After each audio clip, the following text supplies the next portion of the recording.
Bien, vamos a un tema bien relevante. Hoy se conmemora el Día de la Concientización sobre el Autismo, una condición neurológica que afecta a 1 de cada 100 niños en el mundo. Vamos a hablar de esto, saber cómo enfrentarlo, cuál es la realidad también en nuestro país.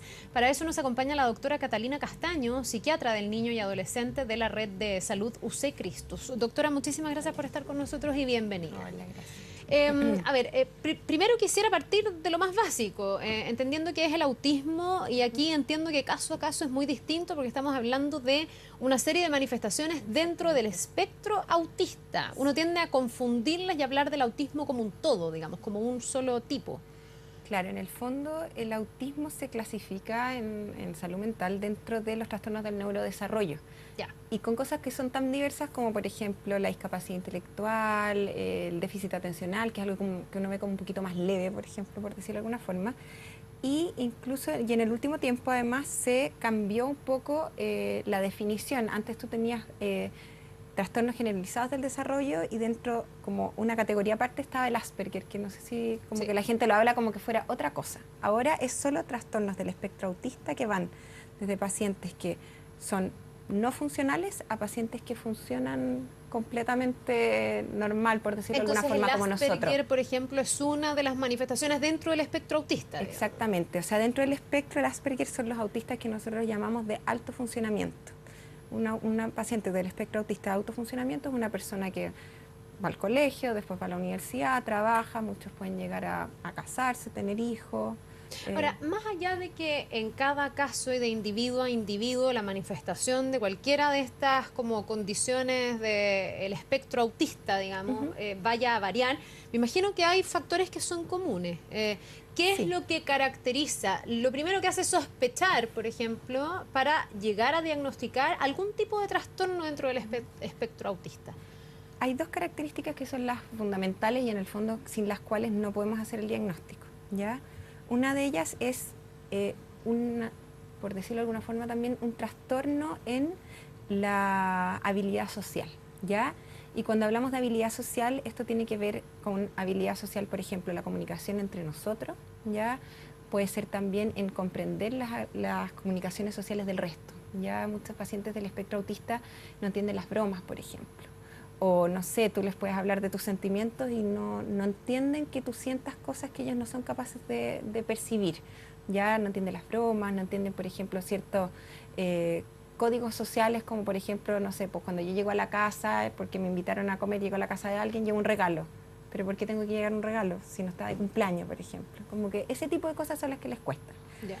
Eso es los de alto funcionamiento. Los de bajo funcionamiento se ve como un desinterés total o parcial de la intercomunicación con el resto. Ya, esa es como la caricatura más típica del autismo. Digamos, Exactamente. gente que no se comunica Que no directamente. se comunica, que no mira a los ojos, por Que ejemplo. está como enclaustrada en sí mismo. Exactamente, eso es como ya muy grave. Y esos son los casos, claro, más complejos. Grave, exactamente. Y la otra característica importante son los intereses, vocabulario o conductas repetitivas. Cuando hablamos de eso, hablamos, por ejemplo, de también uno ve la conducta típica es el rocking, que es esto como el movimiento hacia adelante y atrás, o por ejemplo tener intereses restringidos. Eso es típico de los pacientes del espectro autista.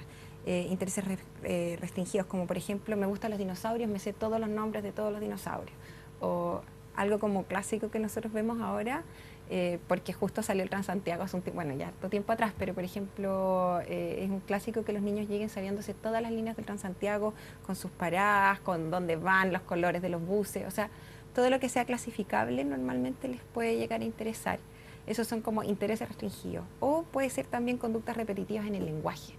Ahora, estamos hablando aquí de los niños, particularmente los ejemplos que me da. ¿Cuándo empezamos a notar o cuándo empiezan las manifestaciones de algún tipo de trastorno de esta naturaleza? Esto es algo que viene por carga genética, en definitiva. Exactamente, esto viene normalmente de nacimiento. Lo que pasa es que cuesta mucho darse cuenta cuando son guaguitas, pero se cree que a partir del año y medio uno ya podría encontrar ciertos signos. Porque ¿ya? hace una guaguita de 1 año y medio que tiene algún tipo de trastorno dentro de este espectro autista, ¿hace algo distinto a una guaguita de 1 año y medio que no lo tiene? Sí, una cosa súper importante y la que se ve bastante consistentemente es una dificultad en algo que nosotros llamamos la atención conjunta. Por ejemplo, cuando tú tienes un niño chico y él te pide, por ejemplo, un vaso de agua, te dice, mamá, agua, y mira el agua y espera que tú mires el agua en conjunto con él, ¿cierto?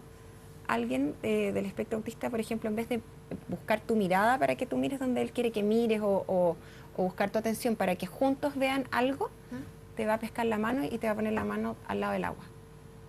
O sea, no logra esta atención conjunta entre una persona y otra. Eso es, por ejemplo, un tipo de manifestación que se podría ver de chiquitito. Ya. O evitar el contacto a los ojos. ¿Qué pasa con la emocionalidad dentro del espectro autista? Porque también estamos llenos de caricaturas, a veces muy motivados por lo que hemos visto en la tele, por películas que se han hecho con protagonistas que en teoría tienen algún tipo de trastorno. Y muchas veces como que se habla de una ausencia emocional, como de que no sienten lo mismo que uno, que no son capaces de percibir demasiado. Me imagino que el aspecto emocional es súper complejo para las familias que tienen que enfrentarse, por ejemplo, a un niño con algún tipo de trastorno autista. Sí, no es como que no tengan emociones, eso es, como dices tú, una caricatura. Ya los pacientes del espectro autista se deprimen, se dan cuenta, bueno, estamos hablando, ahí quiero hacer también una, que no quita que tengan sentimientos, por decirlo de alguna forma. Un porcentaje importante de los pacientes del espectro autista tienen discapacidad intelectual. Entonces, como concepto de que son súper inteligentes es erróneo. ¿Ya? O mito, es una caricatura. Ya la mayoría tienen algún nivel de discapacidad intelectual y algún trastorno del lenguaje. ¿Ya? O sea, desde ir de no tener lenguaje a tener muy poco lenguaje. Eso limita la expresión emocional, obviamente, y la comprensión de las emociones del resto, asociado a que no son capaces de leer las emociones faciales, por ejemplo. Entonces, sí aparecen ciertos, por ejemplo, no sé, pues puede aparecer un trastorno depresivo cuando se dan cuenta que son distintos al resto, por ejemplo, en los de alto funcionamiento. Ocurre mucho en la adolescencia, que se dan cuenta que los compañeros ya no lo tratan como antes. Eso es un clásico que ocurre porque en el fondo en los colegios los niños son niños, todos iguales hasta cierto nivel, cuando se dan cuenta que el otro es un poco distinto y los empiezan a tratar un poco distinto, a veces los molestan. Y en el fondo está en el darse cuenta de ser distinto del resto que puede haber esta emoción un poquito más negativa. Bueno, explícitamente conlleva que se sientan discriminados, porque en el fondo también, me imagino, esto tendrá mucho que ver, y a lo mejor hay familias que tengan esta condición dentro de su núcleo. Tiene que haber mucho de desconocimiento y mucho también de ignorancia respecto de todos nosotros de cómo acercarnos, cómo vincularnos y sacarnos estas caricaturas de las que somos un poco víctimas, por decirlo así, porque no estamos tan informados. No, y en el fondo uno trata de ponerle al otro las emociones que uno tiene. Por ejemplo, también algo típico que pasa es como preocupación porque estos niños no tienen amigos en el colegio o no juegan con otros niños. Uno espera que uno juegue con otro niño porque a uno le gustaba jugar con otros niños, ¿cierto? Y uno espera y le gusta tener interacción social con el resto. Para ellos, lo disfrutas, porque lo pasas bien, claro. Para ellos no es tan importante tener interacción con otros niños. Ellos pueden estar pasándolo demasiado bien jugando con una pelotita que está de un lado para otro y ese juguete que es como su seguridad, porque el que ocupa siempre, lo hace igual de feliz que para otro niño estar jugando, no sé, a la pinta o a la escondida. Entonces, ahí hay que quitarse un poco esto de como de imponerle al otro lo que uno cree que lo hace feliz, por ejemplo. Ahora, esto me hace mucho sentido, lo que me está diciendo, doctora, porque me pongo en los zapatos de papás que a lo mejor enfrentan la situación de tener un niño con algún tipo de trastorno del espectro autista. Y no es fácil, porque en el fondo uno tiene una serie de expectativas respecto de cómo va a ser la trayectoria de ese niño, de lo que ese niño debiese ir haciendo, de cómo debiese ir respondiendo. ¿Cómo se trabajan esas habilidades o cuán extendida debe ser como el tratamiento? Porque eso no es una cura, porque no es una enfermedad, es el tratamiento, el saber cómo relacionarse con este tipo de trastorno para el niño, pero también para su familia. Una cosa muy importante es tratar de detectarlo lo más temprano posible, ¿ya? Y ahí cuesta mucho para la familia darse cuenta de esta condición, ¿ya? Es algo que uno trata de no ver. Y como también me decías tú, como es bastante genético, muchas veces hay alguien en la familia que es parecido, entonces se normalizan mucho las conductas. Cuando es un autismo muy severo es súper fácil y todos nos damos cuenta, la familia se da cuenta al tiro, pero cuando son estos autismos como de alto funcionamiento cuesta mucho darse cuenta. Entonces, uno es, si uno tiene la sospecha, preguntar. Un pediatra es capaz perfectamente de darse cuenta cuando hay signos que pudiesen ser de alerta, ¿ya? ¿Por qué? Porque en la medida que se logre el lenguaje, y eso se hace con terapia con fonoaudiólogo normalmente y con terapia ocupacional, lograr el lenguaje va a ser un predictor muy positivo a largo plazo. ¿Ya? O sea que alguien del espectro autista aprenda a hablar, ya al tiro tiene, no sé, 10 puntos, por decirlo de alguna forma, para poder tener una vida más normal, Ya, entre por tanto, comillas. la detección precoz aquí es absolutamente Es importante. fundamental. Ahora precoz, cuando hablamos de precoz, estamos hablando de 3, 4 años. Es muy difícil detectarlo antes. Sí pueden haber signos, como te decía yo, de este tipo de cosas, pero son muy sutiles, ¿ya? Otro signo precoz es que no aprendan a hablar, por ejemplo. Eso también es, o que les cueste mucho el lenguaje. El trastorno del lenguaje es un signo bastante precoz que uno puede ver, ¿ya? También se les enseña, por ejemplo, en terapia a interactuar con el resto.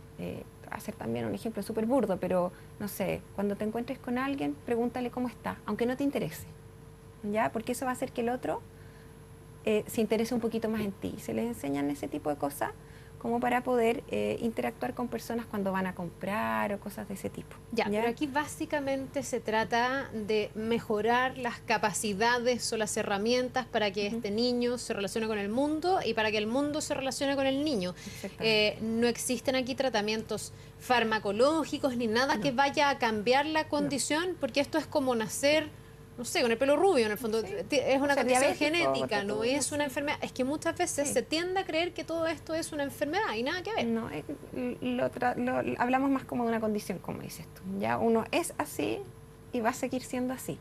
Ahora, hay varias características que sí se van entrenando y se van aprendiendo. Y aquí la estimulación por parte de la familia es fundamental. Es súper importante. O sea, tú puedes mejorarle la calidad de vida en el sentido de que se va a relacionar mucho mejor con su entorno y va a poder cumplir con más de las metas esperadas, porque Claro. esto también tiene que ver con las expectativas, cuando tú tempranamente empiezas a estimular todas Exactamente. estas áreas donde puede haber un Sí. umbral de mejora. Exactamente, y aprender a él mismo también a entender lo que le está pasando, Ya. ¿ya?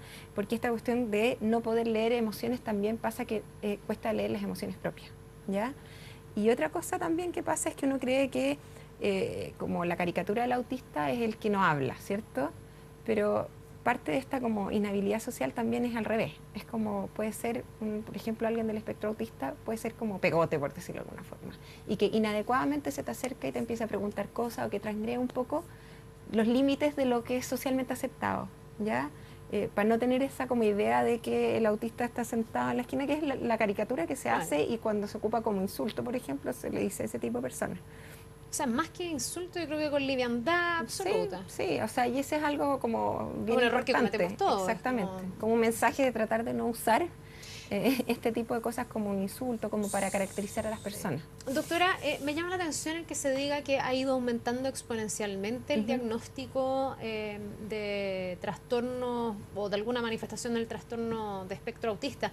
¿Esto es porque hoy día el personal médico, los psiquiatras, los psicólogos están más preparados y se dan más cuenta? ¿O es porque hay más gente que nace con esta condición? Probablemente tiene que ver con una preparación mayor y con buscarlo más. Hay que tener en cuenta que este diagnóstico apareció como en los años 80. Ya. Antes se diagnosticaban como esquizofrenia precoz, ¿ya? Entonces no existía el diagnóstico. Entonces es súper difícil que hayan habido estadísticas de este Ya, de ahí que se hable de este aumento exponencial. Ahora, de todas maneras, la prevalencia, por lo menos que he leído a nivel internacional, creo que en Chile no hay cifras muy concretas, no sabemos muy bien cuál es la prevalencia. Es bien alto, porque dice 1 de cada 100 niños aproximadamente. Súper alto. Ahora hay que tener en cuenta ahí que puede ser que sean rasgos del espectro autista, ¿ya? Y eso es bastante más frecuente de lo que uno se podría esperar. ¿A qué nos referimos cuando hablamos solo de rasgos y no de algún tipo de trastorno propiamente tal del espectro autista? Cuando no se cumplen estas dos características completamente que te decía yo, cuando, por ejemplo, no sé, voy a tratar de buscar algún ejemplo más cotidiano. No sé, pues uno siempre tiene un amigo ingeniero que está súper pegado en los números y que es demasiado, y que puede ser un poquito poco hábil, en vez de preguntarte, oye, ¿estáis con pena? No sé, pues decirte alguna tontera, hoy que amaneciste tonta hoy día, algún tipo como que le cueste un tiene poco esa poca como habilidad emocional, claro, ya. pero que funciona súper bien en las áreas, que tú lo ves que sí te mira a los ojos cuando habla contigo, que sí conversa, que sí le interesa tener amigos. ¿Ya? Y O sea, gente que en algo en particular es más exactamente. bruta, digamos. Que le más cuesta, torpe. por ejemplo, hay mucha gente que le cuesta leer las emociones del otro. Uno se topa todo el rato con gente que tú la ves y te dice, oye, ¿por qué estás enojada? No, si no estoy enojada, estoy contenta, me estoy riendo. No, es que estás como con cara de enojada. Ese tipo de cosas es lo que le cuesta a la gente al espectro autista, como leer la cara, la emoción que uno trata de expresar con la cara, y ellos mismos tampoco te pueden falsear las emociones que quieren mostrar. Claro. Entonces, hay gente que puede tener ese, por ejemplo, dificultad, pero no como un trastorno que cumpla con todas las características y que, en el fondo, para que algo sea diagnosticable, tiene que invadir, por decirlo de alguna forma, todas las áreas de la vida, la familiar, la laboral y la social. Ya. ¿Ya? Ya, esto es más leve, por decirlo Esto así. es más o leve, más son puntual. como rasgos, uno dice. La pregunta del millón, que muchos se estarán haciendo mientras nos ven. ¿Sabemos cuál es el origen, el por qué se produce esta condición genética que puede derivar en tener algún tipo de manifestación dentro de este amplio espectro que es tan distinto de un individuo a otro, digamos? Por ahora no se sabe. No se sabe nada. Porque aquí también hay mitos, mitos que nos ha llevado a tener desastres, digamos, en De términos salud pública. de salud pública, porque se ha vinculado, por ejemplo, el uso de algún conservante de vacuna en la posibilidad de que se desarrolle el autismo, como que esto fuera algo que no viene en la carga genética, Exacto. sino que se produce por un hecho puntual como una vacuna. ¿Eso está absolutamente descartado el día de hoy? Sí, eso está súper descartado. Lo que pasa es que justo apareció, ¿te acuerdas que te decía que el diagnóstico apareció como en los 80? Sí. En la misma época que se empezó a vacunar, empezaron los como calendarios de vacunación a gran escala, aparecieron más o menos en la misma época. Y si tú te fijas, yo te decía como más o menos al año y medio aparecen los síntomas, más o menos al año y medio termina uno de ponerle las vacunas a los hijos. Entonces, se hizo una asociación como lineal, pero que ya está muy descartado. O sea, se ha visto en grupos que se vacunaron, que no se vacunaron, que... Claro, además que entiendo que el estudio que validaba esta hipótesis, que fue reproducido hasta el día de hoy, uno se mete a Google y sigue existiendo el mito, finalmente no solo se retractó la revista que lo publicó, sino que además se supo que al final su autor incluso había incurrido en pagos, había recibido coimas, o sea, había una estafa o algo fraudulento en esta vinculación entre el autismo y las vacunas. Eso está descartado. Descartado, se retractaron casi todos los autores. Ahora, tampoco se sabe entonces el origen. No, o sea, se sabe que es de causa genética, porque en los estudios familiares se ha visto, ya, o sea... Pero perdón, en un análisis genético, no sé, hoy día cuando a parejas le hacen una inseminación, in vitro, ya hay tecnología que puede analizar genéticamente ese espermio y a ese óvulo o al embrión cuando ya se juntaron. ¿Tú verías en la carga genética algo distinto o después de que ya naciste, tú verías algo distinto en ese individuo si es que le hacen, no sé, un escáner neurológico o es algo que en apariencia es exactamente igual a una persona que no tiene el síndrome? Lo que pasa es que en general en salud mental pasa esto, que es que tú tienes detectados ciertos genes que son predisponentes de presentar el trastorno, pero es el ambiente el que hace que se expresen, ¿ya? Entonces, por ejemplo, se ha visto que si yo puedo tener este gen predisponente, pero imaginémonos que tengo mi guagua a los 20 años, tengo menos riesgo que si la tengo a los 40, porque se ha visto que, por ejemplo, la edad materna y la edad paterna principalmente son un factor de riesgo de que se expresen estos genes. O puede ser, por ejemplo, se ha visto también que las mamás que migran pueden tener hijos con mayor riesgo de tener algún trastorno del espectro autista. Entonces, en el fondo es el ambiente el que puede hacer que se exprese el gen. Ya, porque he leído, sí, me queda súper claro, porque he leído algunos reportajes que dicen que finalmente todos tenemos estos genes. Exactamente. Es si se te gatilla o no se te gatilla, en el fondo como también otros genes que están en esa misma circunstancia, como que quedan dormidos o se activan. Porque tú con la diabetes uno puede tener el gen y si es que se mantiene toda la vida comiendo sano y haciendo deporte, no se te va a manifestar, en cambio si engordas sí se manifiesta. Doctora, para ir cerrando, decíamos que en Chile no hay muchos datos, buenos datos de calidad que nos permitan saber la prevalencia. Yo me pregunto cómo estamos a nivel de política pública para poder hacer frente a este tipo de condición cuando una familia tiene, no sé, el completo desconocimiento y se va dando cuenta en el camino que algo pasa con este hijo, pero no sabe bien qué y necesita un tremendo apoyo como para poder además entender lo que está pasando. ¿Cómo estamos en Chile en estos términos? Mire, yo aquí te puedo hablar de experiencia más que de poder decirte qué es lo que se hace realmente, pero en el sistema público, bueno, y en el sistema privado igual es muy complicado, es un tratamiento siempre es caro, porque involucra múltiples, no sé, pues tienes que tener un fonoaudiólogo, un terapeuta ocupacional, a veces necesitas psicólogo, psiquiatra, un montón de especialistas. Es una terapia demasiado integral, digamos. Es integral. Y algunos hospitales, y aquí pasa, es como, algunos hospitales sí tienen la capacidad de dar este tratamiento y otros no.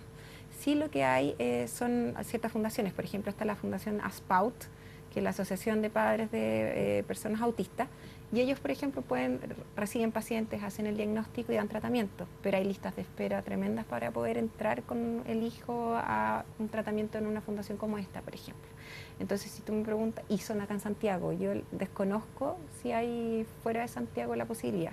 Y además, fuera de Santiago es difícil, porque hay pocos psiquiatras infantiles. Bueno, los neurólogos también a todo esto cumplen un rol relevante. Cumplen el rol, o sea, ellos también hacen el diagnóstico y dan tratamiento cuando es necesario, pero es complejo y no se está cubriendo. Y lo otro es la integración en los colegios, ¿ya? Porque, claro, dicen que entre el niño al colegio, los que son de alto funcionamiento podrían entrar a un colegio normal, pero para los profesores es súper difícil. O sea, a mí me llegan notitas siempre así como, ¿qué es lo que hago? Y yo soy médico, no soy educadora, entonces tampoco muchas veces uno no sabe qué tipo de indicaciones específicas dar para el colegio. Claro, faltan ahí herramientas educativas que aborden este problema. Sí. Ahora, ahí tenemos una serie de niños que no caben dentro de los cánones habituales, digamos, que debiesen tener esas herramientas y no pasa. Eso me lleva a pensar que en el fondo ese poco desarrollo de terapias o esta poca como política pública en torno a este tema hace que no sea nada fácil tener que enfrentar este tipo de realidad en Chile. O sea, probablemente si hubiese más ayuda tendríamos mucha mejor calidad de vida para los niños, que después son adultos con esta misma condición, y para sus familias. Sí, para la familia es súper duro, en verdad, porque en el fondo, como te explicaba, se viene aparte del gasto importante, hay un gran desconocimiento, hay un prejuicio importante de la gente, es como, no, el hijo de ella, pobrecito, es autista, por ejemplo, no los invitan al cumpleaños, porque sí, tienen una cosa que claro, no les gusta que los toquen, y eso está claro. Entonces cuesta un poco como la integración real y se viene como algo bien cuesta arriba. Yo te diría que de los diagnósticos que uno puede dar en psiquiatría infantil, el autismo es uno muy duro para las familias, ¿ya? Por todos los mitos que tiene y porque es una condición complicada. En el fondo, sí hay personas que llegan a ser muy... que llegan a desarrollarse completamente y todo. Yo creo que eso es súper importante y en un porcentaje alto, ya más o menos un 25% llega a la vida adulta de manera independiente. Pero estamos hablando que igual queda un porcentaje también importante que va a requerir de su familia para toda la vida. Entonces sería súper bueno que la sociedad los integráramos un poquito más y tener un poquito, como te decía yo, de no imponerle al otro lo que yo creo que está bien, como hay que abrazar al niño. No hay que abrazarlo. Ya no tiene por qué jugar con el otro niño. Puede gritar de repente, puede sacar las cosas y metérsela a la boca y botarla. Porque en el fondo ellos buscan eso también, ya las texturas, los sabores, los colores. Hay una cosa ahí de búsqueda de estímulos externos que es la que molesta, entre comillas, al resto de la gente. Bien, pues interesante el tema. Aquí cada vez que hablamos de cosas que no conocemos mucho, al final la conclusión es como la misma. Mientras más conozcamos todo, vamos a poder hacer más por poder acoger a las familias que tengan algún niño, algún adulto también con este tipo de condición y que también han tenido que ellos hacer su proceso y uno podría contribuir. Ojalá que esta entrevista de alguna manera, doctora, también contribuya a ir derribando algunos mitos, prejuicios y todos entendiendo un poquitito más lo que sufren aquellos que tienen que enfrentarse a una condición diferente.